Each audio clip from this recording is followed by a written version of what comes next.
Hi all, ഏതൊരു degree കഴിഞ്ഞിട്ടുള്ള ഒരാളും അല്ലെങ്കിൽ ഒരു കരിയർ സ്വിച്ച് ചെയ്യണമെന്ന് ആഗ്രഹിക്കുന്ന ഒരാൾ, അല്ലെങ്കിൽ ഒരു കരിയർ ഗ്യാപ്പ് വന്നിട്ടുള്ള ഒരാൾ, അല്ലെങ്കിൽ ഒരു ഹൗസ് വൈഫ് എപ്പോഴും ചൂസ് ചെയ്യുന്ന ഒരു കരിയർ ഓപ്പർച്യൂണിറ്റിയാണ് ബാങ്ക് ജോലി എന്ന് പറയുന്നത്.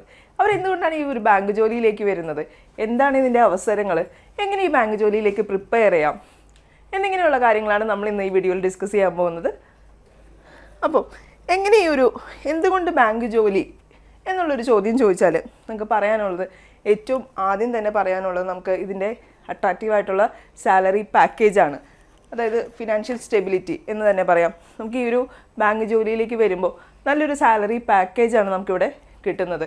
സാലറി കൂടാതെ നമുക്ക് ഇതിൻ്റെ കൂടെ കിട്ടുന്ന മറ്റ് അലവൻസുകൾ, travelling allowance, dearness allowance, house rent allowance, news paper allowance, കൂടാതെ ഫർണിച്ചർ അലവൻസ്, അത് കൂടാതെ തന്നെ സ്പെക്ടക്കിൾ അലവൻസ് വരെ തരുന്ന ബാങ്ക് ജോലികളുണ്ട് അല്ലേ. അത് കൂടാതെ പിന്നെ മറ്റൊരു കാര്യം എന്ന് പറയുന്നത് ജോബ് സെക്യൂരിറ്റിയാണ്. അതായത് നമ്മളൊരു ബാങ്ക് ജോലിയിലേക്ക് കയറി കഴിഞ്ഞാൽ നമുക്ക് ജോലിയിൽ ഒരിക്കലും നമ്മളെന്താ പറഞ്ഞു വിടുന്ന കാര്യങ്ങളോ അങ്ങനെ ഒരു കേസേ ഉണ്ടാവുന്നില്ല. നമുക്കറിയാം, കൊറോണയുടെ സമയത്ത് ഒരുപാട് പേരുടെ ജോലി നഷ്ടപ്പെട്ടിട്ടുണ്ടായിരുന്നു. പക്ഷേ ഈ ഒരു ബാങ്കിങ് സെക്ടറിലേക്ക് ജോലി നോക്കുന്ന ഒരാൾക്ക് ഒരിക്കലും ജോലി നഷ്ടപ്പെടാനുള്ള സാധ്യത വളരെ കുറവാണ്.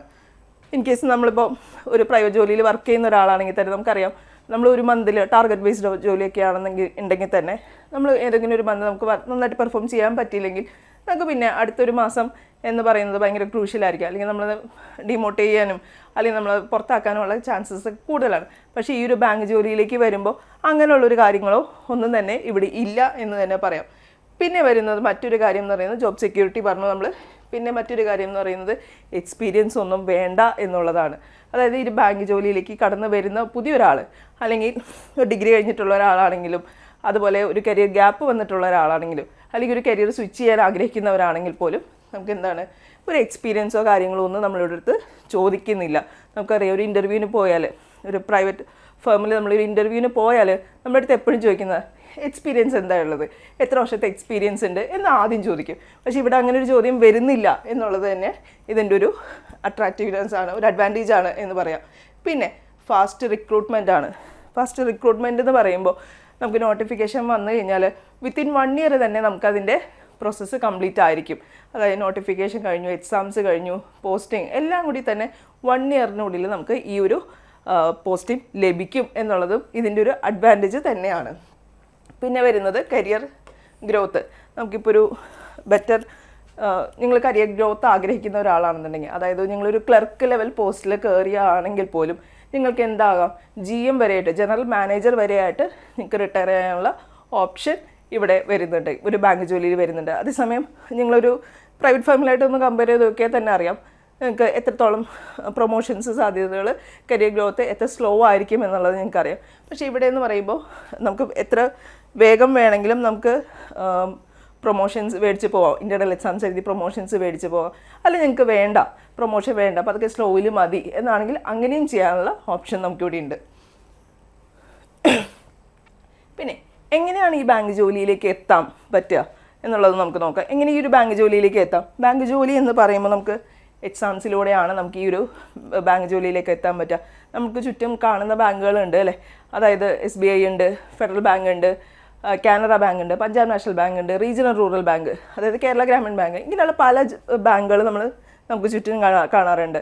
ഈ പല കോമ്പറ്റീറ്റീവ് എക്സാംസും നമുക്കറിയാം, പല കോമ്പറ്റീറ്റീവ് എക്സാം വർഷത്തിൽ ഒരിക്കലായിരിക്കും വിളിക്കുക.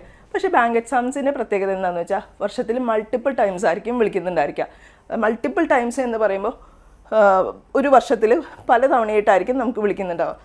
ഏതൊക്കെയാണ് എക്സാംസ് എന്ന് ചോദിച്ചാൽ, അതായത് അപ്പോൾ SBI തനിയായിട്ടായിരിക്കും വിളിക്കുന്നുണ്ടാവുക.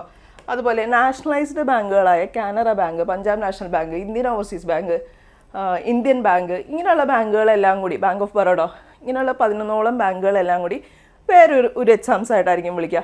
അതുപോലെ റീജിയണൽ റൂറൽ ബാങ്ക് ഒരു എക്സാം ആയിട്ടായിരിക്കും വിളിക്കുക, ഫെഡറൽ ബാങ്ക് ഒരു എക്സാമാണ് വിളിക്കുക, സൗത്ത് ഇന്ത്യൻ ബാങ്ക് വേറൊരു എക്സാമാണ് വിളിക്കുക. ഇങ്ങനെ മൾട്ടിപ്പിൾ എക്സാംസാണ് ഒരു കൊല്ലം നടക്കുന്നത്.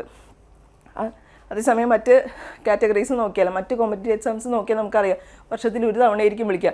പിന്നെ ഒരു എക്സാം, ആ ഒരു എക്സാം എഴുതണമെന്നുണ്ടെങ്കിൽ നമ്മൾ എന്ത് ചെയ്യണം, അടുത്ത വർഷം വരെ വെയിറ്റ് ചെയ്യണം അല്ലേ. പക്ഷേ ഇവിടെ നമുക്ക് അങ്ങനൊരു പ്രശ്നം വരുന്നില്ല. നമുക്ക് മൾട്ടിപ്പിൾ എക്സാംസ് ഒരു കൊല്ലം തന്നെ എഴുതാം. അതായത് നിങ്ങൾക്കൊരു തവണ എക്സാം എഴുതി കിട്ടിയില്ല, ഫസ്റ്റ് അറ്റംപ്റ്റ് നിങ്ങൾക്ക് കിട്ടിയില്ല, അടുത്ത തവണ നിങ്ങൾക്ക് എഴുതാൻ പുറകെ തന്നെ അടുത്ത ഓപ്പർച്യൂണിറ്റി വന്നുകൊണ്ടിരിക്കുകയാണ്. അപ്പോൾ ഏതൊക്കെയാണ് എക്സാംസ് എന്ന് കൂടി നമുക്ക് നോക്കാം. SBI വരുന്നുണ്ട്. SBI തന്നെ വിളിക്കുമെന്ന് ഞാൻ പറഞ്ഞു. ഏതൊക്കെ പോസ്റ്റിലേക്കാണ് വിളിക്കുന്നത്? SBI PO വിളിക്കും, ക്ലർക്ക് വിളിക്കും. SBI POയും വിളിക്കും, ക്ലർക്കും വിളിക്കും. പിന്നെ ഞാൻ പറഞ്ഞു നാഷണലൈസ്ഡ് ബാങ്കുകൾ വിളിക്കുന്നു പറഞ്ഞു. അതായത് Canara bank, Punjab national bank, bank of Baroda, Indian overseas bank, Indian bank, ഇങ്ങനെ 11ഓളം വരുന്ന മറ്റ് ബാങ്കുകളിലേക്ക് വിളിക്കുന്ന എക്സാം എന്ന് പറയുന്നത് IBPS ത്രൂ ആണ്. IBPS, PO, ക്ലർക്ക്, ഇങ്ങനെ 2 പോസ്റ്റുകളും കൂടി വിളിക്കും. എന്താണ് ഈ IBPS എന്ന് ചോദിച്ചാൽ എന്താ പറയുക? ഈ നാഷണലൈസ്ഡ് ബാങ്കുകൾ, ഈ 11 നാഷണലൈസ്ഡ് ബാങ്കുകളിലേക്ക് റിക്രൂട്ട്മെൻറ്റ് നടത്തുന്ന അതോറിറ്റിയാണ് IBPS, institute of banking personal selection എന്ന് പറയുന്നത്. ഈ ഒരു അതോറിറ്റിയാണ് ഈ 11ഓളം ബാങ്കുകളിലേക്കുള്ള റിക്രൂട്ട്മെൻറ്റ് നടത്തി അവർക്ക് വേണ്ട ആൾക്കാരെ ഹയർ ചെയ്ത് കൊടുക്കുന്നത്. അപ്പോൾ IBPS ത്രൂ ആണ്. പിന്നെ ഒരു POയും ക്ലർക്കും വിളിക്കുന്നത്. ഇനി വരുന്നത് റീജിയണൽ റൂറൽ ബാങ്ക്, അതായത് നമ്മുടെ ഇവിടെ കാണുന്ന കേരള ഗ്രാമീൺ ബാങ്കിലേക്ക് റിക്രൂട്ട്മെൻറ്റ് നടത്തുന്നതും IBPS ത്രൂ തന്നെയാണ്. IBPS അത് വേറൊരു എക്സാമാണ്. IBPS RRB എന്ന് പറയും. IBPS RRB officer scale 1, office assistant എന്നിങ്ങനെ 2 പോസ്റ്റുകളാണ് അവിടെ വിളിക്കുന്നത്. Officer scale 1, office assistant. ഇവിടെ വരുന്നത് POയും ക്ലർക്കും തന്നെയാണ് വരുന്നത്. ഓഫീസർ സ്കെയിൽ 1 എന്ന് പറയുന്നത് ഓഫീസർ പോസ്റ്റും, ഓഫീസ് അസിസ്റ്റൻ്റ് എന്ന് പറയുന്നത് ക്ലറിക്കൽ പോസ്റ്റുമാണ് വരുന്നത്. ഇങ്ങനെ 3 എക്സാംസ് ആണ് മെയിനായിട്ട് നമുക്ക് വിളിക്കുന്നത്. ഇത് കൂടാതെ നമുക്ക് ഇവിടെ ഒരു സ്പെഷ്യലിസ്റ്റ് ഓഫീസർ പോസ്റ്റ് കൂടി വരുന്നുണ്ട്. SBIക്കാണെങ്കിലും സ്പെഷ്യലിസ്റ്റ് ഓഫീസർ വരുന്നുണ്ട്, RRBക്കാണെങ്കിലും സ്പെഷ്യലിസ്റ്റ് ഓഫീസർ വരുന്നുണ്ട്. ഇത് ഞാൻ ഇപ്പോൾ പറയുന്നില്ല, കാരണം എന്താ വെച്ചാൽ ഇതെല്ലാം ഡിഗ്രി ഉള്ളവർക്ക് എഴുതാൻ പറ്റുന്നതല്ല.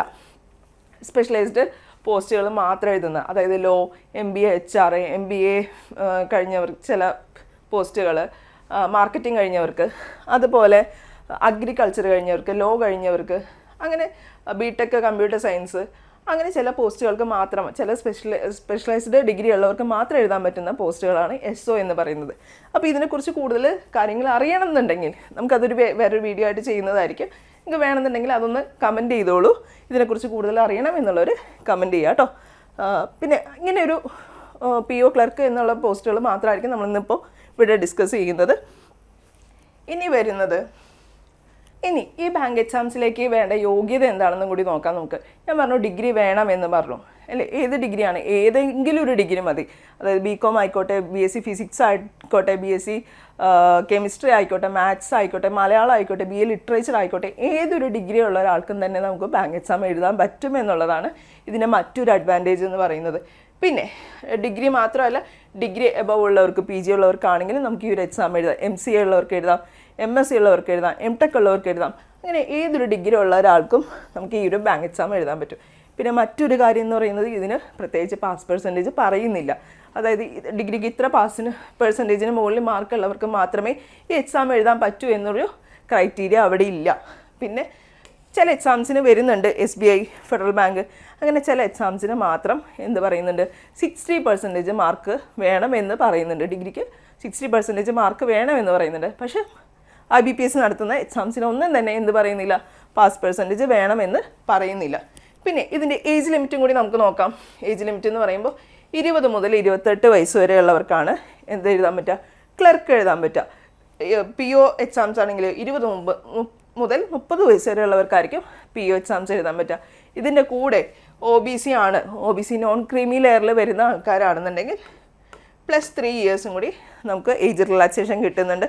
അത് കൂടാതെ ഇനി SC ST കാറ്റഗറീസിൽ വരുന്ന ആൾക്കാരാണെന്നുണ്ടെങ്കിൽ +5 ഇയേഴ്സ് നമുക്ക് ഇനിയും ഒരു ഏജ് റിലാക്സേഷൻ കിട്ടുന്നുണ്ട്. ഇനി ഞാൻ പറഞ്ഞു ബാങ്ക് എക്സാംസ് ഉണ്ട് എന്ന് പറഞ്ഞു, ഡിഗ്രി യോഗ്യത മതി ഈ ഒരു എക്സാമിലേക്ക് എന്ന് പറഞ്ഞു. പക്ഷേ ഇവിടെ എക്സാംസ് എങ്ങനെയൊക്കെയാണ് നടക്കുന്നത്, ഏതൊക്കെ സ്റ്റേജസ് ആണ് ഈ എക്സാമിനുള്ളത് എന്നും കൂടി നമുക്ക് നോക്കാം. ഈ എക്സാമിലേക്ക് വരുന്ന സെലക്ഷൻ സ്റ്റേജസ് എന്ന് പറയുന്നത് മെയിനായിട്ട് ഇപ്പോൾ POയ്ക്കും ക്ലർക്കിനും വരുന്ന 2 കോമൺ സെലക്ഷൻ സ്റ്റേജസ് ആണ് പ്രിലിംസും മെയിൻസും എന്ന് പറയുന്നത്. പ്രിലിംസും മെയിൻസും കോമൺ ആയിട്ട് വരുന്നത്. ഇവിടെ നമ്മുടെ പ്രിലിംസിൽ നമ്മുടെ സ്പീഡ് ടെസ്റ്റാണ്. സ്പീഡ് എങ്ങനെയാണെന്നുള്ളത് കാൽക്കുലേറ്റ് ചെയ്യുന്നതാണ് ഈ പ്രിലിംസ് എന്ന് പറയുന്നത്. കാരണം എന്ന് വെച്ചാൽ സ്പീഡാണ് അവിടെ ടെസ്റ്റ് ചെയ്യുന്നതെന്ന് പറഞ്ഞു. എന്തുകൊണ്ടാണ് എന്ന് ചോദിച്ചാൽ നമുക്ക് 100 ക്വസ്റ്റ്യൻസ് ആണ് പ്രിലിംസിന് വരുന്നത്. 100 ക്വസ്റ്റ്യൻ ചെയ്യാനായിട്ട് 1 hour നമുക്ക് ടൈം തരുന്നത്. ഇതിൽ മാക്സിമം അറ്റൻഡ് ചെയ്യുക എന്നുള്ളതാണ്. അതായത് 100 ക്വസ്റ്റ്യൻ ചെയ്യാൻ 60 മിനിറ്റ്, 1 മിനിറ്റ് പോലും ഒരു ക്വസ്റ്റ്യൻ എടുക്കാനില്ല. ഈ ഒരു വേഗതയാണ് നമ്മൾ ടെസ്റ്റ് ചെയ്യുന്നത്. അപ്പോൾ ഈ ഒരു 100 ക്വസ്റ്റ്യൻ ചെയ്യാൻ ശ്രമിക്കുക എന്നുള്ളതാണ് നമ്മളിവിടെ പ്രിലിംസിൽ ടെസ്റ്റ് ചെയ്യുന്ന കാര്യം. മെയിൻസിലേക്ക് എന്ന് വരുമ്പോൾ കുറച്ചും കൂടി നമ്മുടെ സ്കിൽ ടെസ്റ്റാണ് അവിടെ ടെസ്റ്റ് ചെയ്യുന്നത്. കുറച്ചും കൂടി ഹൈ ലെവലായിരിക്കും ഈ ഒരു മെയിൻസിൻ്റെ വരുന്നത്. പിന്നെ ഇപ്പോൾ ഒരു ക്ലർക്ക് എക്സാം ആണ് നിങ്ങൾ അപ്ലൈ ചെയ്യുന്നതെങ്കിൽ മെയിൻസോടുകൂടി നമ്മുടെ ഫൈനൽ റിസൾട്ടായി, നിങ്ങൾക്ക് പോസ്റ്റിംഗ് ആവും. നിങ്ങൾ ആ എക്സാം ക്ലിയർ ചെയ്താൽ നിങ്ങൾക്ക് പോസ്റ്റിംഗ് ആയി. അതേസമയം PO എക്സാം ആണെങ്കിൽ അവിടെ ഒരു ഇൻ്റർവ്യൂവും കൂടി വരുന്നുണ്ട്.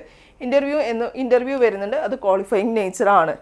മെയിൻസിന് അത്യാവശ്യം നല്ലൊരു മാർക്ക് ഉണ്ട് എന്നുള്ള ഒരാളാണെന്നുണ്ടെങ്കിൽ എന്തായാലും നമുക്ക് ഇൻ്റർവ്യൂ ക്രാക്ക് ചെയ്യാൻ പറ്റും. അത്ര ഭയങ്കരമായ ഒരു എക്സാമോ കാര്യങ്ങളോ അല്ല വരുന്നത്. പിന്നെ GD എന്ന് പറഞ്ഞിട്ടുണ്ട്. ഇത് എല്ലാ എക്സാമിനും വരുന്നില്ല. നമുക്ക് SBIക്ക് മാത്രമാണ് ഗ്രൂപ്പ് ഡിസ്കഷൻ വരുന്നത്. അതേസമയം IBPSൻ്റെ എക്സാംസിന് എന്ത് മാത്രമേ ഉള്ളൂ, ഇൻ്റർവ്യൂ മാത്രമേ ഉള്ളൂ, GD ഇല്ല. അപ്പോൾ മെയിനായിട്ട് 2 സെലക്ഷൻ സ്റ്റേജസ് ആണുള്ളത്, പ്രിലിംസും മെയിൻസും. കോമൺ ആയിട്ട് വരുന്നത് പ്രിലിംസ് മെയിൻസ്. PO ഓഫീസർ പോസ്റ്റുകളിലേക്ക് വരുമ്പോൾ ഇൻ്റർവ്യൂ കൂടി ഉണ്ടായിരിക്കും.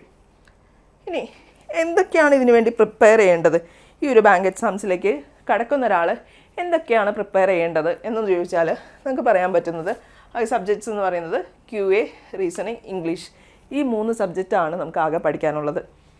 QA എന്ന് പറയുമ്പോൾ ക്വാണ്ടിറ്റേറ്റീവ് ആപ്റ്റിറ്റ്യൂഡ്. ഇവിടെ പലരും പേടിക്കുന്നുണ്ടായിരിക്കും, അത് ഞങ്ങൾക്ക് മാത്സ് ഒന്നും അറിയത്തില്ല, നമ്മൾ പഠിച്ചിട്ടില്ല, +2 കഴിഞ്ഞാൽ പിന്നെ പഠിച്ചിട്ടില്ല, അല്ലെങ്കിൽ സ്കൂളിലോടുകൂടി മാത്സ് നിർത്തിയതാണ് എന്ന് പറഞ്ഞാൽ പലരും ഇവിടെ ബാക്കൗട്ട് ചെയ്യാറുണ്ട്. പക്ഷേ അതിൻ്റെ ആവശ്യം ഇവിടെ വരുന്നില്ല. വലിയ ഹൈ ലെവൽ മാത്സ് ഒന്നും അല്ല നമുക്ക് വരുന്നത്. ഡിഫറൻസിയേഷൻ, ഇൻ്റഗ്രേഷൻ, ലോഗരിതം അങ്ങനെയുള്ള ഒരു സാധനവും നമുക്കിവിടെ വരുന്നില്ല. നമ്മൾ സ്കൂളിൽ പഠിച്ചിട്ടുള്ള പെർസെൻറ്റേജ്, ആവറേജ്, പിന്നെ simple interest, profit and loss, time and distance, ഇങ്ങനെയുള്ള ടോപ്പിക്കുകളൊക്കെ നിങ്ങൾക്ക് കേട്ടിട്ടുണ്ടാവും. ഇപ്പോൾ ഞാൻ പറയുമ്പോൾ പലർക്കും ഓർമ്മയും വരുന്നുണ്ടായിരിക്കും അല്ലേ. ഈ വക ക്വസ്റ്റ്യൻസ് മാത്രമാണ് ചോദിക്കുന്നത്. പക്ഷേ നമ്മളത് ഇവിടെ ചെയ്യുമ്പോൾ എങ്ങനെയാണ് ചെയ്യേണ്ടേ? നമുക്ക് എന്താ ഷോർട്ട് ട്രിക്സ് യൂസ് ചെയ്തിട്ട് അല്ലെങ്കിൽ ടിപ്സ് യൂസ് ചെയ്തിട്ട് ആയിരിക്കും നമ്മൾ ആൻസറിലോട്ട് എത്തുക. നമ്മൾ പറഞ്ഞു 100 ക്വസ്റ്റ്യൻസ് 1 hourലാണ് ചെയ്യേണ്ടതെന്ന് പറഞ്ഞു. അപ്പോൾ ഈ ഒരു ടൈം ലിമിറ്റിൽ നമ്മൾ ചെയ്യണമെന്നുണ്ടെങ്കിൽ നമ്മൾ എന്ത് ചെയ്യണം? നല്ല രീതിയിൽ ഷോർട്ട് ട്രിക്സ് യൂസ് ചെയ്യേണ്ടി വരും. നമ്മൾ പണ്ട് എഴുതി ചെയ്ത പോലെ വഴിക്കണക്ക് ഈക്വൽ ടു ഇട്ട് അങ്ങനെ എഴുതാനുള്ള സമയമില്ല. കുറേ സ്റ്റെപ്പ് ബൈ സ്റ്റെപ്പ് ആൻസേഴ്സിന് സമയമില്ല. നേരെ ഓപ്ഷൻ മാത്രം മാർക്ക് ചെയ്യാനുള്ള സമയമേ ഉള്ളൂ. അപ്പോൾ ആ ഒരു രീതിയിൽ നമ്മൾ പഠിക്കാം. അതാണ് നമ്മൾ ഈ ഒരു കോമ്പറ്റേറ്റീവ് എക്സാംസിലോട്ട് വരുമ്പോഴുള്ളൊരു വ്യത്യാസം എന്ന് പറയുന്നത്. ഇവിടെ റീസണിംഗ് എന്ന് പറയുമ്പോൾ നിങ്ങളുടെ കോമൺ സെൻസ് ടെസ്റ്റ് ചെയ്യുന്ന എക്സാമാണ്. വളരെ ഈസി ആയിട്ടുള്ള ഒരുവിധപ്പെട്ട എനിക്ക് തോന്നുന്നു 95% എബവ് ആൾക്കാർക്കും ഏറ്റവും ഈസി ആയിട്ടുള്ളൊരു സെഷനാണ് റീസണിങ് എബിലിറ്റി എന്ന് പറയുന്നത്. എല്ലാവരും തന്നെ സ്കോർ ചെയ്യാറുള്ള ഒരു പോർഷനാണ് റീസണിങ്. പിന്നെ വരുന്നത് ഇംഗ്ലീഷ്. നമ്മളെല്ലാവരും കമ്മ്യൂണിക്കേറ്റ് ചെയ്യുന്ന ഒരു ലാംഗ്വേജ് കൂടിയാണ് ഇംഗ്ലീഷ് എന്ന് പറയുന്നത് അല്ലേ.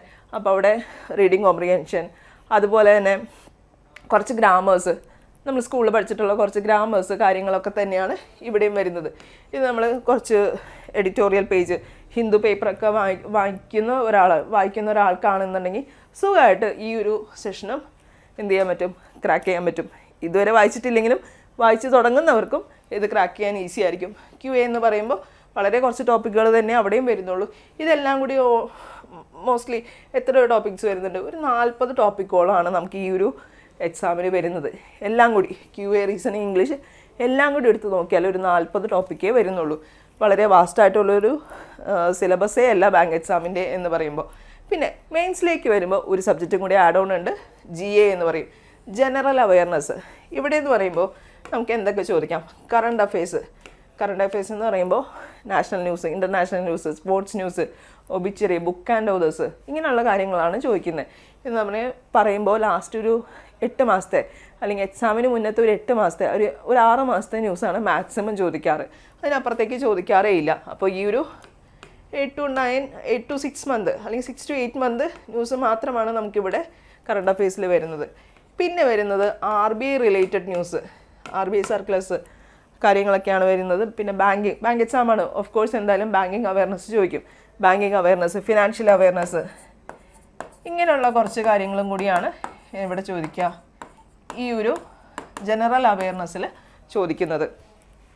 അപ്പോൾ ടോട്ടൽ 40 ടോപ്പിക്കും പ്ലസ് 6 to 8 മന്ത് കറണ്ട് അഫെയർസും മാത്രമാണ് നമുക്ക് ഈ ഒരു എക്സാമിന് ചോദിക്കുന്നത്. ഇതെല്ലാം കൂടി പഠിക്കാനായിട്ട് എത്ര സമയം എടുക്കുമെന്ന് ചോദിച്ചാൽ ഒരു 3-4 മാസം ഒരു ബേസ് ഉള്ളൊരു മാത്സൊക്കെ ഒരു ബേസ് ഉള്ളവരാണെങ്കിൽ 3 മാസം ധാരാളമാണ് ഇത് പഠിക്കാനായിട്ട്.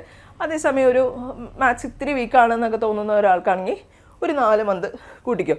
ഈ ഒരു സമയം മതിയാവും നമുക്ക് എന്ത് ചെയ്യാനായിട്ട് ഈ സിലബസ് ഫുള്ള് കംപ്ലീറ്റ് ചെയ്യാനായിട്ട് ഒരു 3-4 മാസം മതിയാവും. അതുകൊണ്ട് തന്നെ ഇത് ഭയങ്കര സ്ട്രക്ചേർഡ് ആയിട്ടുള്ള സിലബസ് ആണെന്നുള്ളത് നമുക്ക് പറയാം. ബാങ്ക് എക്സാമിൻ്റെ സിലബസ് എന്ന് പറയുന്നത് ഭയങ്കര സ്ട്രക്ചേർഡ് ആയിട്ടുള്ള ഒരു സിലബസാണ്. പിന്നെയുള്ള സമയം, പിന്നെ എന്തിനാണ് സമയം എടുക്കേണ്ടത് എന്ന് ചോദിച്ചാൽ, നമ്മൾ പോർഷൻസ് പഠിച്ചു കഴിഞ്ഞാൽ മാത്രം മതിയോ? നമ്മൾ പറഞ്ഞു ഈ ഒരു ടൈം ലിമിറ്റിൽ എക്സാം എഴുതണം, 1 hourൽ 100 ക്വസ്റ്റ്യൻ അറ്റൻഡ് ചെയ്യണം എന്നുള്ളതാണ് നമ്മുടെ ടാസ്ക് അല്ലേ? അപ്പോൾ അതിനെന്ത് വേണം? സ്പീഡ് വേണം, സ്പീഡും ആക്യുറസിയും വേണം. ഈ പോർഷൻസ് കംപ്ലീറ്റ് ചെയ്ത് കഴിഞ്ഞാൽ പിന്നെ നമ്മൾ വർക്ക് ചെയ്യേണ്ടത് എന്തിലാണ്? സ്പീഡിൽ. നമ്മൾ എക്സാം എഴുതി ക്വസ്റ്റ്യൻ കാണുമ്പോൾ തന്നെ നമ്മൾ അതിൻ്റെ ആൻസറിലേക്ക് എത്തിക്കുക, അല്ലെങ്കിൽ ഒരു 10 സെക്കൻഡിൽ താഴെ ആൻസർ കണ്ടുപിടിക്കുക എന്നുള്ളതാണ് നമ്മൾ പിന്നെ ചെയ്യാനുള്ളത്. അപ്പോൾ ഈ സ്പീഡിൽ ചെയ്യുമ്പോൾ ആക്യുറസി മെയിൻറ്റെയിൻ ചെയ്യണം, ആക്യുറസി പോകരുത്. അപ്പോൾ ഇങ്ങനെയുള്ള കാര്യങ്ങളാണ് പിന്നെയുള്ള മാസങ്ങൾ നമ്മൾ വർക്കൗട്ട് ചെയ്യാനുള്ളത്. ഇനി ഇപ്പോൾ നിങ്ങൾക്ക് പലർക്കും വരുന്ന ഒരു ഡൗട്ടാണ്, കോച്ചിങ്ങിന് പോകണോ ഒറ്റയ്ക്ക് ഇരുന്ന് പഠിക്കണോ, സെൽഫ് പ്രിപ്പയർ ചെയ്യണോ എന്നുള്ളതാണ് പിന്നെ വരുന്നൊരു കൺഫ്യൂഷൻ എന്ന് പറയുന്നത് അല്ലേ? അപ്പം കോച്ചിങ്ങിന് പോകണോണ്ട് കോച്ചിങ്ങിന് പോയാലേ കിട്ടൂ എന്ന് ഞാൻ പറയുന്നില്ല. കോച്ചിങ്ങിന് പോകാത്തവർക്കും കിട്ടാറുണ്ട്, സെൽഫ് പ്രിപ്പയർ ചെയ്യുന്നവർക്കും കിട്ടാറുണ്ട്. പക്ഷേ ഇവിടെ ഒരു കാര്യം ശ്രദ്ധിക്കേണ്ടത്, ഇപ്പോൾ സെൽഫ് പ്രിപ്പയർ ചെയ്യുന്നവരുടെ അടുത്ത് എനിക്ക് പറയാനുള്ളത് എന്താണെന്ന് വെച്ചാൽ, നമ്മളൊരു യൂട്യൂബ് അല്ലെങ്കിൽ സോഷ്യൽ മീഡിയ ഇതിലൊക്കെ ഒരുപാട് ഫ്രീ ക്ലാസ്സസ് ഒക്കെ കിട്ടും. അതൊരു 10,000-ഓളം ക്ലാസ്സുകൾ കാണും, മെറ്റീരിയൽസ് കാണും. 10,000-ഓളം മെറ്റീരിയൽസ് നമുക്ക് കിട്ടാനുണ്ടായിരിക്കും. പക്ഷേ ഇതിൽ നിന്ന് നമുക്ക് വേണ്ടത് ഏതാണ്, അല്ലെങ്കിൽ ഏതാണ് അപ്ഡേറ്റഡ് ആയിട്ടുള്ള മെറ്റീരിയൽ എന്ന് മനസ്സിലാക്കാനുള്ള എടുക്കുന്ന ഒരു ടൈം എന്ന് പറയുന്നത് കുറച്ച് കൂടുതലായിരിക്കും. ചിലപ്പോൾ നമ്മളൊരു കോച്ചിങ്ങിന് പോയി ചേർന്ന് പഠിക്കുമ്പോൾ, ഇവിടെ നിന്ന് തന്നെ ഏതൊരു കോച്ചിങ് സെൻറ്ററിൽ പോയി പഠിച്ചാലും അവരുടെ ഒരു സ്ട്രക്ചർഡ് സിലബസ് ഉണ്ടായിരിക്കും. ഏത് പഠിക്കണം, എപ്പോൾ പഠിക്കണം, ഏത് ഓർഡറിലാണ് പഠിക്കേണ്ടത് എന്നിങ്ങനെയുള്ള കാര്യങ്ങൾ അവരുടെ കറക്റ്റായിട്ടുണ്ടായിരിക്കും. പക്ഷേ സെൽഫ് പ്രിപ്പയർ ചെയ്യുന്ന ഒരാൾക്ക് ഇതെല്ലാം സ്വയം മനസ്സിലാക്കി എടുക്കേണ്ടി വരും. അപ്പോൾ ഈ ഒരു ടൈം അവിടെ ഡിലേ ഉണ്ടാവാനുള്ള ചാൻസ് ഉണ്ട്. അതുകൊണ്ട് ഇപ്പോൾ അത് ഓക്കെ ആണെന്നുള്ളവർ സെൽഫ് പ്രിപ്പയർ ചെയ്യുക, അല്ലാത്തവർ അല്ലെങ്കിൽ നമുക്കൊരു പുഷ് വേണം. ഇപ്പോൾ പലരും സെൽഫ് പ്രിപ്പയർ ചെയ്യുന്നവർ നമുക്ക് കമൻറ്റ് ചെയ്യുന്ന കാണാം, ഒറ്റയ്ക്ക് ഇരുന്നാണ് പഠിക്കുന്നത്, നമുക്ക് പഠിക്കുമ്പോൾ ഒരു പുഷ് കിട്ടുന്നില്ല, അല്ലെങ്കിൽ നാളേക്ക് മാറ്റി വയ്ക്കുക, ഇത് നാളെ ആവട്ടെ എന്ന് പറഞ്ഞ് മാറ്റി വയ്ക്കും.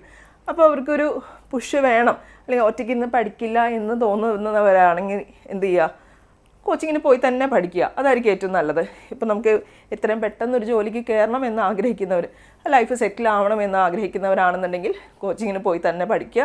അതല്ല നിങ്ങൾക്ക് ടൈം എടുത്ത് പഠിച്ചാൽ മതി സ്വന്തമായിട്ട് പഠിച്ചാൽ മതി എന്നാഗ്രഹിക്കുന്നവരാണെങ്കിൽ അങ്ങനെയും ചെയ്യാം. പിന്നെ നമുക്ക് നോക്കാം ഏതൊക്കെ എക്സാംസ് ആണ് ഒരു കൊല്ലം വിളിക്കുന്നത്.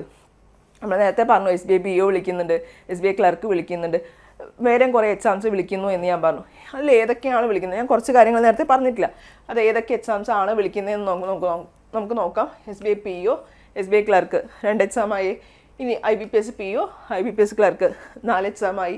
ഇനി IBPS RRB PO, RRB clerk വിളിക്കുന്നു എന്ന് പറഞ്ഞാൽ 6 എക്സാമായോ. ഇനിയിപ്പോൾ ഇത് കൂടാതെ വിളിക്കുന്ന എക്സാംസാണ് ഫെഡറൽ ബാങ്ക് വിളിക്കും, 7ആയി. ഇനി സൗത്ത് ഇന്ത്യൻ ബാങ്ക് വിളിക്കും, 8. ഇത് POയും ക്ലർക്കും വിളിക്കാറുണ്ട്. അപ്പോൾ 6, 7, 8, 9ആയി. 10 ധനലക്ഷ്മി ബാങ്ക് വിളിക്കാറുണ്ട്, കർണാടക ബാങ്ക് വിളിക്കാറുണ്ട്. പിന്നെ ഞാൻ നേരത്തെ പറയാത്ത കുറച്ച് കാര്യമാണ് ഇത്, ഇൻഷുറൻസ് എക്സാം. ഇൻഷുറൻസ് എന്ന് പറയുമ്പോൾ LIC, NICL, NICL, oriental insurance, ഇങ്ങനെയുള്ള പേരൊക്കെ നിങ്ങൾ കേട്ടിട്ടുണ്ടാവും. ഈ എക്സാംസിൻ്റെ എല്ലാ സിലബസ് എന്ത് തന്നെയാണ്, ബാങ്ക് സിലബസ് തന്നെയാണ് വരുന്നത്. അപ്പോൾ നിങ്ങൾ ബാങ്ക് എക്സാംസിന് പ്രിപ്പയർ ചെയ്യുമ്പോൾ നിങ്ങൾക്ക് എന്തും കൂടി എഴുതാം, ഇൻഷുറൻസ് എക്സാമും കൂടി എഴുതാം. അപ്പോൾ നമ്മളവിടെ നേരത്തെ ജനറൽ അവയർനെസ് എന്ന് പറഞ്ഞു, ആ ഒരു പോർഷനിൽ എന്ത് വരും, ഇൻഷുറൻസ് റിലേറ്റഡ് കുറച്ച് കാര്യങ്ങളും കൂടി ആഡ് ഓൺ ചെയ്ത് പഠിക്കാനുണ്ടാവും. കുറച്ചുകൂടി മാത്രം എന്ത് ഉണ്ടാവും, കൂടുതൽ പഠിക്കാനുണ്ടായിരിക്കും ഈ ഇൻഷുറൻസിൻ്റെ പോർഷൻസിൽ നിന്ന്. പിന്നെ വരുന്നതാണ് റെഗുലേറ്ററി ബോർഡുകളായ regulatory board, RBI, NABARD, SEBI, ഇങ്ങനെയുള്ള എക്സാംസും കൂടി വിളിക്കും. RBI എന്ന് പറയുമ്പോൾ RBI grade B, RBI assistant, ഇങ്ങനെയുള്ള പോസ്റ്റുകളും നമുക്ക് വർഷത്തിൽ വിളിക്കാറുണ്ട്. ഓൾമോസ്റ്റ് ഇതെല്ലാം കൂടെ നമുക്ക് വിളിക്കുന്നത് 20ഓളം എക്സാംസാണ് ഒരു കൊല്ലം വിളിക്കുന്നത്. 20ഓളം എക്സാംസും 60,000-ൽ പരം വേക്കൻസി, 60K+ വേക്കൻസിയാണ് നമുക്ക് എന്ത് വിളിക്കുന്നത് ഒരു കൊല്ലം വിളിക്കുന്നത്. അപ്പോൾ ഈ ഒരു ബാങ്ക് എക്സാംസിൽ പ്രിപ്പയർ ചെയ്യുമ്പോൾ ഞാൻ നേരത്തെ പറഞ്ഞിട്ടുണ്ടായിരുന്നു ഒരു കൊല്ലം മൾട്ടിപ്പിൾ എക്സാംസ് എഴുതാൻ പറ്റുമെന്ന് പറഞ്ഞു. ഇതാണ് ഞാൻ പറഞ്ഞത്. SBI PO വിളിക്കും, SBI ക്ലർക്ക് വിളിക്കും, തൊട്ട് പറയുക IBPS വിളിക്കും, റീജിയണൽ റൂറൽ ബാങ്ക് വിളിക്കും, പിന്നെ ഈ പറഞ്ഞ പ്രൈവറ്റ് ബാങ്കുകൾ, ഫെഡറൽ ബാങ്ക്, സൗത്ത് ഇന്ത്യൻ ബാങ്ക്, ധനലക്ഷ്മി ബാങ്ക്, കർണാടക ബാങ്ക്, പിന്നെ ഇൻഷുറൻസ് എക്സാമുകളെല്ലാം തന്നെ വിളിക്കാറുണ്ട്. ഇതും 2 പോസ്റ്റുകൾ വിളിക്കാറുണ്ട്. അസിസ്റ്റൻറ്റും വിളിക്കാറുണ്ട്, ഓഫീസർ പോസ്റ്റും വിളിക്കാറുണ്ട്. ഇതും 2 എക്സാംസ് വെച്ചിട്ടാണ് ഓരോ കൊല്ലവും വിളിക്കുന്നത്. പിന്നെ റെഗുലേറ്ററി ബോഡീസ് വിളിക്കും, RBI assistant, RBI grade B, ഇങ്ങനെയുള്ള എക്സാംസും നമുക്ക് വിളിക്കും. ഇനി ഓരോ കൊല്ലവും ഇത്ര അധികം വേക്കൻസീസും ഇത്ര അധികം എക്സാംസും വിളിക്കുന്ന മറ്റൊരു കോമ്പറ്റീറ്റീവ് എക്സാം ഇല്ല എന്ന് തന്നെ നമുക്കിവിടെ പറയാം. ഒത്തിരി അഡ്വാൻറ്റേജസും ഈ ഒരു എക്സാമിനുണ്ട്. നമ്മൾ നേരത്തെ പറഞ്ഞു സാലറി കാര്യങ്ങൾ, ഇതിലോട്ട് എങ്ങനെ എത്താം, ഒരു കരിയർ ഗ്യാപ്പ് വന്നിട്ടുള്ള ഒരാൾ അല്ലെങ്കിൽ ഒരു ഹൗസ് വൈഫ് ആയിട്ടുള്ള ഒരാൾ എന്തുകൊണ്ട് നമുക്ക് ഈ ഒരു മേഖല ചൂസ് ചെയ്യാൻ പറ്റുന്നൊരു സെക്ടറാണ് ബാങ്കിങ് സെക്ടർ എന്ന് പറയുന്നത്. നമുക്കൊരു കരിയർ ഗ്രോത്ത് ആഗ്രഹിക്കുന്ന ഒരാളാണെങ്കിൽ, നമുക്ക് ഫിനാൻഷ്യലി ഇൻഡിപെൻഡൻ്റ് ആവണം, അല്ലെങ്കിൽ ഒരു ഫാമിലിയെ സെറ്റിലാക്കണം, നമ്മൾ മാത്രമല്ല ഫാമിലിയും ഫാമിലിനെ സെറ്റിലാക്കാൻ പറ്റുന്നൊരു ഒരു ജോലിയാണ് ബാങ്ക് ജോലി എന്ന് പറയുമ്പോൾ. ഇനി ഇപ്പോൾ ഇതിലേക്ക് നിങ്ങൾക്ക് താല്പര്യമുണ്ട്, ബാങ്കിങ് സെക്ടർ നോക്കാൻ താല്പര്യമുണ്ടെങ്കിൽ ഇപ്പം തന്നെ ഉടനെ തന്നെ ബാങ്ക് എക്സാം പ്രിപ്പറേഷൻ സ്റ്റാർട്ട് ചെയ്യാം. അടുത്ത വർഷത്തെ എക്സാം, അതായത് അടുത്ത 5 മാസത്തിൽ SBI വിളിക്കാൻ പോവുകയാണ്. ആദ്യത്തെ എക്സാം 2026 ആദ്യത്തെ എക്സാം എന്ന് പറയുന്നത് SBI ആയിരിക്കും. SBIയുടെ ന്യൂസ് നിങ്ങൾ പലരും കണ്ടു കാണും. ഒരു 3500 വേക്കൻസി ആണ് അടുത്ത 2026 ആദ്യം തന്നെ വിളിക്കാൻ പോകുന്നത്. Probationary officer, circle based officer, specialist officer എന്നിങ്ങനെയുള്ള പല പോസ്റ്റുകളിലേക്കാണ് ഈ ഒരു വേക്കൻസി റിപ്പോർട്ട് ചെയ്യാനിരിക്കുന്നത്. അതുകൊണ്ട് ഉടനെ തന്നെ നിങ്ങൾ എക്സാമിലേക്ക് പ്രിപ്പയർ ചെയ്ത് തുടങ്ങുക. ഇതായിരിക്കും ബെസ്റ്റ് ടൈം എന്ന് പറയുന്നത്. ഈ SBI മാത്രമല്ല, പിന്നെ അങ്ങോട്ടേക്കുള്ള ജൂണിലേക്ക് നമുക്ക് എന്ത് വിളിക്കും, IBPS വിളിക്കും. ഉടനെ തന്നെ SBI കഴിഞ്ഞാൽ ഉടനെ വിളിക്കുന്ന എക്സാമാണ് IBPS PO. ജൂൺ ആകുമ്പോഴേക്കും നോട്ടിഫിക്കേഷൻസ് വരും. അത് എൻ്റെ പുറകെ തന്നെ ക്ലർക്ക് നോട്ടിഫിക്കേഷൻ വരും. അപ്പോൾ ഇങ്ങനെയുള്ള എക്സാംസ് എല്ലാം പുറകെ തന്നെ വരുന്നുണ്ട്. അപ്പോൾ ഇതാണ് ഒരു ബെസ്റ്റ് ടൈം. ഞാൻ നേരത്തെ പറഞ്ഞു 8 to 9 മാസമാണ് ഒരു എക്സാമിന് പ്രിപ്പയർ ചെയ്യാൻ നമുക്ക് വേണ്ടുള്ളൂ, ടോട്ടൽ എല്ലാം കൂടിയിട്ട്. അപ്പോൾ ഇപ്പം പഠിച്ചു തുടങ്ങിയാൽ അടുത്ത ജൂണിലേക്ക് നിങ്ങൾക്ക് എന്തായിരിക്കും എക്സാം എഴുതി തുടങ്ങാൻ നിങ്ങൾക്ക് സാധിക്കും. അപ്പോൾ ഇതിനൊക്കെയുള്ള പ്രിപ്പറേഷൻ എൻട്രിയിൽ സ്റ്റാർട്ട് ചെയ്തിട്ടുണ്ട്. SBI സ്പെഷ്യലൈസ്ഡ് ക്ലാസ്സസ് ഫോക്കസ് ചെയ്തിട്ട് നമുക്ക് ക്ലാസ്സസ് ഉടനെ തന്നെ സ്റ്റാർട്ട് ചെയ്യാണ്. നമ്മുടെ ഗോൾഡ് ബാച്ച് ഉടനെ സ്റ്റാർട്ട് ചെയ്യുന്നുണ്ട്. കൂടാതെ ഇപ്പോൾ നിങ്ങൾ വർക്ക് ചെയ്യുന്നവരാണ്, വർക്ക് ചെയ്യുന്നതിൻ്റെ ഒപ്പം തന്നെ പഠിക്കണം ഉള്ള ഒരാളാണെന്നുണ്ടെങ്കിൽ നമുക്ക് നൈറ്റ് ബാച്ചസ് അവൈലബിൾ ആണ്. പിന്നെ ഫുൾ ടൈം പഠിക്കണം എന്നാണെങ്കിൽ റെഗുലർ ബാച്ചസ് അവൈലബിൾ ആണ്. കൂടാതെ നിങ്ങൾക്ക് ഗോൾഡ് ബാച്ച് എന്ന് പറയുമ്പോൾ നമുക്ക് വളരെ കുറച്ച് കുട്ടികൾ മാത്രമായിരിക്കും ഉണ്ടാവും, 30 കുട്ടികളായിരിക്കും ക്ലാസ്സിലുണ്ടായിരിക്കുക. അതുകൊണ്ട് തന്നെ നിങ്ങൾക്ക് ഇൻഡിവിജ്വൽ അറ്റൻഷനും കെയറും ഈ ഒരു ക്ലാസ്സിലൂടെ നിങ്ങൾക്ക് കിട്ടും. അതുപോലെ നിങ്ങൾക്കൊരു വീഡിയോ ക്ലാസ്സസ് മാത്രം സെൽഫ് പ്രിപ്പയർ ചെയ്യണം എന്നുള്ള തീരുമാനിച്ചിരിക്കുന്നവരാണെന്നുണ്ടെങ്കിൽ വീഡിയോ ക്ലാസ്സസ് മാത്രം മതി എന്നുണ്ടെങ്കിൽ അങ്ങനെയുള്ള പ്ലാൻസും നമുക്ക് അവൈലബിൾ ആണ്. അപ്പോൾ ഇതിനെക്കുറിച്ച് കൂടുതൽ കോഴ്സിനെ കുറിച്ചോ അല്ലെങ്കിൽ എക്സാംസിനെ കുറിച്ചോ അല്ലെങ്കിൽ ഞാനിപ്പോൾ പറഞ്ഞിട്ടുള്ള കാര്യങ്ങൾ എന്തെങ്കിലും കൂടുതൽ കാര്യങ്ങൾ അറിയണമെന്നുണ്ടെങ്കിൽ കമൻറ്റ് ചെയ്യുക. അല്ലെന്നുണ്ടെങ്കിൽ നമുക്ക് ഈ ഒരു നമ്പറിൽ വിളിച്ച് നോക്കാം. 7736122215 എന്ന നമ്പറിൽ വിളിച്ച് നിങ്ങൾക്ക് എൻക്വയറി ചെയ്യാം. അതല്ല നിങ്ങൾക്ക് വിളിച്ച് ചോദിക്കാൻ മടിയാണെന്നുണ്ടെങ്കിൽ താഴെ ഡിസ്ക്രിപ്ഷൻ ബോക്സിലൊരു ഫോം ലിങ്ക് കൊടുത്തിട്ടുണ്ട്, അതിലെഴുതി നിങ്ങൾക്ക് കാര്യങ്ങൾ ചോദിച്ചറിയാം. അപ്പോൾ ഓക്കെ, നെക്സ്റ്റ് ഒരു വീഡിയോയിൽ കാണും വരെ ബൈ.